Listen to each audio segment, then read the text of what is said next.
வெண்பருத்தி நூலெடுத்து வாய் வெடிச்ச பூவெடுத்து நான் அணிஞ்சிட தொடுத்து வச்ச நடினமான மாலை இது.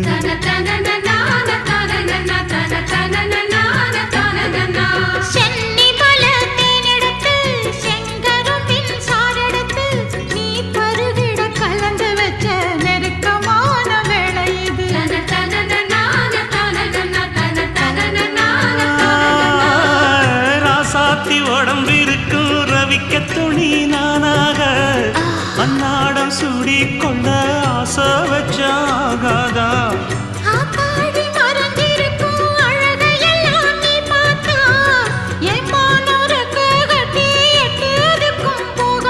அடிச்சி சக்கரையே எட்டி நீயும் நிக்கிறையே நான் ஏங்கி ஏங்கி பார்க்கிறப்போ